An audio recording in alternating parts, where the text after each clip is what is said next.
নমস্কাৰ বন্ধু বান্ধৱীসকল পুনৰবাৰ স্বাগতম জনাইছো এনসি স্মাৰ্ট টিপছৰ অন্য এটা নতুন ভিডিঅ'লৈ আশা কৰোঁ আপোনালোক ভালে কুশলে আছে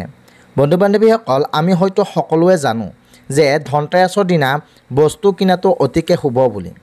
কিন্তু সকলো বস্তুৱে যে কিনাটো শুভ নহয় সেইটো হয়তো আমাৰ মাজৰে বহুতে জ্ঞাত নহয় ধনতেৰাছৰ দিনা শুভ বুলি ভাবি যিকোনো বস্তু কিনাৰ আগতে এই কথাটো জানি লোৱাটো ভাল যে ধনতেৰাছৰ দিনা কোনবোৰ বস্তু কিনাটো একেবাৰে শুভ নহয় কিন্তু বন্ধু বান্ধৱীসকল আমি হয়তো বহু সময়ত নজনাকৈ বা কাৰোবাৰ কথা শুনি ধনতেৰাছৰ দিনা কিছুমান বস্তু কিনি ঘৰলৈ লৈ আনো যিটো উক্ত দিনা কিনাটো একেবাৰে উচিত নহয় শাস্ত্ৰ অনুসৰি ইয়াৰ ফলত হিতে বিপৰীতহে হয় লক্ষ্মী পূজাৰ পৰিৱৰ্তে অৰ্থাৎ মা লক্ষ্মীৰ পৰিৱৰ্তে ঘৰত অলক্ষীয়ে প্ৰৱেশ কৰে সেয়ে বন্ধু বান্ধৱীসকল ধনতেৰাছৰ দিনা বা এই শুভ পবিত্ৰ দিনটোত পাৰিলে কিবা কিনকেই বা নিকিনক কিন্তু ভুলতো ধনতেৰাছৰ দিনা এইসমূহ বস্তু কিনি ঘৰলৈ নানিব কোনবোৰ বস্তু ধনতেৰাছৰ দিনা একেবাৰে কিনাটো উচিত নহয় তাৰ বিষয়ে জানিবলৈ আপোনালোকে আমাৰ আজিৰ এই ভিডিঅ'টো সম্পূৰ্ণ মনোযোগ সহকাৰে শেষলৈকে চাওক আশা কৰোঁ এই ভিডিঅ'টোৱে এই ধনতেৰাছৰ দিনা বস্তু কিনাত যথেষ্টখিনি আপোনালোকক সহায় কৰিব প্ৰিয় বন্ধু বান্ধৱীসকল সৰ্বপ্ৰথমে যিটো বস্তুৰ বিষয়ে ক'বলৈ লৈছোঁ সেইটো হৈছে আইনা বা কাঁচৰ যিকোনো বস্তু শাস্ত্ৰ অনুসৰি ধনতেৰাছৰ দিনা আইনা বা কাঁচৰ সামগ্ৰী কেতিয়াও কিনিবলৈ যাব নালাগে কাৰণ শাস্ত্ৰত উল্লেখ থকা মতে আইনা বা কাঁচৰ প্ৰতীক হৈছে ৰাহু সেইবাবে এই শুভ সময়ত যদি আপোনালোকে আইনা বা কাঁচৰ কিবা বস্তু কিনি ঘৰলৈ আনে তেনেহ'লে ঘৰত মংগলৰ পৰিৱৰ্তে অমংগল হোৱাৰ সম্ভাৱনা বেছি হয় সেয়েহে বন্ধু বান্ধৱীসকল আইনা বা কাঁচৰ কিবা বস্তু ক্ৰয় কৰাটো আপোনালোকৰ অতিকে প্ৰয়োজন হ'লে ধনতেৰাছৰ আগদিনাখন বা ধনতেৰাছ শেষ হোৱাৰ পিছত কিনি আনিবলৈ চেষ্টা কৰিব কিন্তু ধনতেৰাছৰ দিনা কেতিয়াও কিনিবলৈ নেযাব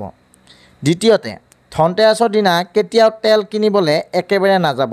বিশেষকৈ সৰিয়হৰ তেল অৰ্থাৎ মিঠাতেল আপোনালোকে হয়তো জানে শনিদেৱৰ পূজা কেতিয়াও সম্পূৰ্ণ নহয় যেতিয়ালৈকে তেওঁক মিঠাতেল অৰ্পণ কৰা নহয়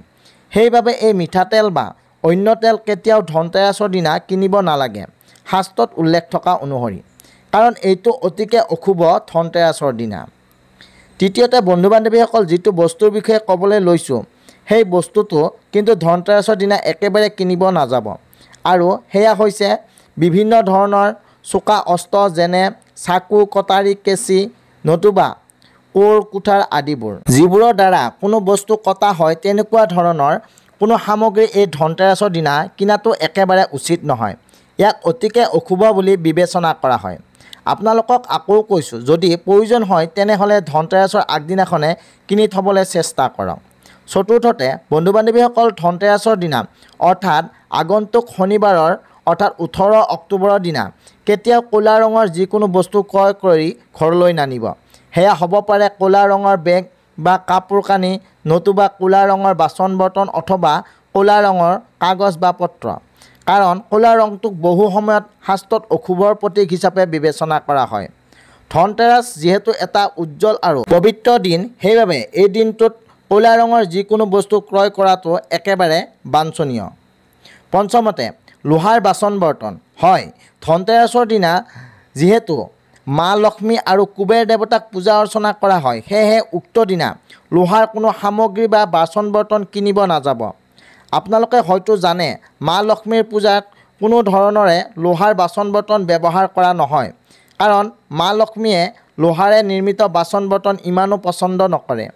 সেইবাবে যিহেতু ধনতেৰাছৰ দিনা লক্ষ্মী পূজা কৰা হয় সেইবাবে ধনতেৰাছৰ দিনা লোহাৰ বাচন বৰ্তন বা বস্তু কিনিব নালাগে এই ক্ষেত্ৰত আপোনালোকৰ মংগলৰ পৰিৱৰ্তে অমংগল হোৱাৰ সম্ভাৱনা বেছি হয় ষষ্ঠতে বন্ধু বান্ধৱীসকল আপোনালোকে ধনতেৰাছৰ দিনা এলুমিনিয়ামৰ বাচন বৰ্তন একেবাৰে ক্ৰয় কৰি ঘৰলৈ নানিব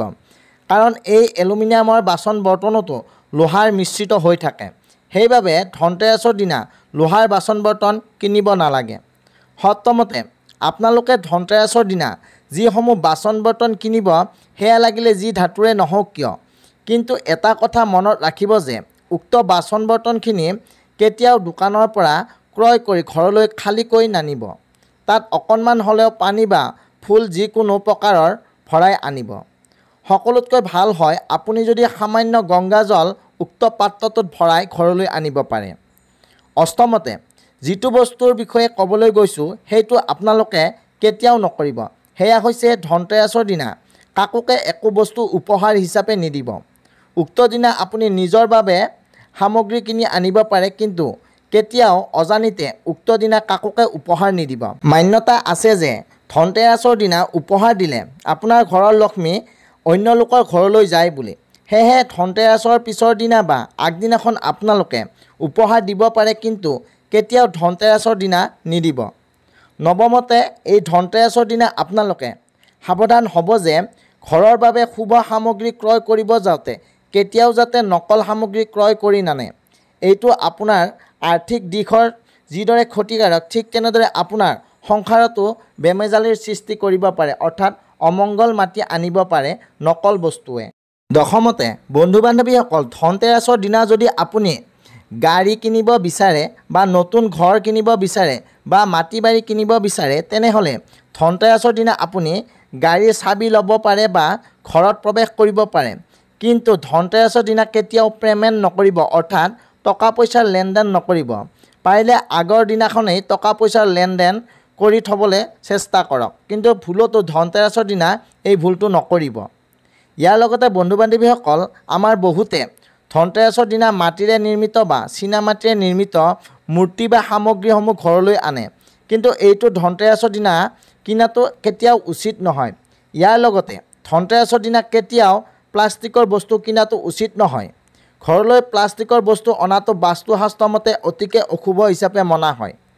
সেয়েহে ধনতেৰাছৰ দিনা প্লাষ্টিকৰ বস্তু পৰিহাৰ কৰক। লগতে বন্ধু বান্ধৱীসকল, ধনতেৰাছৰ দিনা কেতিয়াও চামৰাৰে তৈয়াৰ কৰা বস্তু ক্ৰয় কৰিব নালাগে, কিয়নো এইবোৰ সামগ্ৰীয়ে ধনতেৰাছৰ পবিত্ৰতা নষ্ট কৰে। বন্ধু বান্ধৱীসকল, এই কথাটো সদায় মনত ৰাখিব যে ধনতেৰাছৰ মূল মন্ত্ৰ হৈছে এনেকুৱা বস্তু কিনিব লাগে যিটো দীৰ্ঘস্থায়ী, উজ্জ্বল আৰু যিবোৰ মা লক্ষ্মীৰ ঐশ্বৰ্য আৰু ধনন্তৰী দেৱতাৰ সুস্বাস্থ্যৰ প্ৰতীক। সেয়ে আজিৰ ভিডিঅ'টোত যিবোৰ বস্তুৰ বিষয়ে উল্লেখ কৰিলোঁ সেইবোৰ কিন্তু কেতিয়াও আপোনালোকক মা লক্ষ্মীৰ প্ৰতীকযুক্ত নহয়, আৰু সেইবাবে এইসমূহ ধনতেৰাছৰ দিনা কিনাটো একেবাৰে উচিত নহয়। ধনতেৰাছত কি কি বস্তুসমূহ কিনাটো শুভ তাৰ বিষয়ে আগতে এটা ভিডিঅ' বনোৱা হৈছে, আপোনালোকে প্ৰয়োজন বোধ কৰিলে আমাৰ চেনেলত গৈ চাব পাৰে। বন্ধু বান্ধৱীসকল, আশা কৰোঁ আজিৰ এই ভিডিঅ'টোৱে আপোনালোকক যথেষ্টখিনি উপকৃত কৰিলে। যদি ভিডিঅ'টো চাই ভাল পালে তেনেহ'লে নিশ্চয়কৈ এটা লাইক কৰিবলৈ নাপাহৰিব, আৰু যদি আমাৰ চেনেলটো এতিয়াও ছাবস্ক্ৰাইব কৰা নাই তেনেহ'লে ছাবস্ক্ৰাইব কৰি কাষত থকা বেল আইকনটো প্ৰেছ কৰি দিব। লগতে কমেণ্ট বক্সত জয় মা লক্ষ্মী বুলি লিখিবলৈ একেবাৰে নাপাহৰিব। অন্য এটা নতুন ভিডিঅ'ৰ সৈতে পুনৰ লগ পাম, তেতিয়ালৈকে আহিছোঁ, ধন্যবাদ।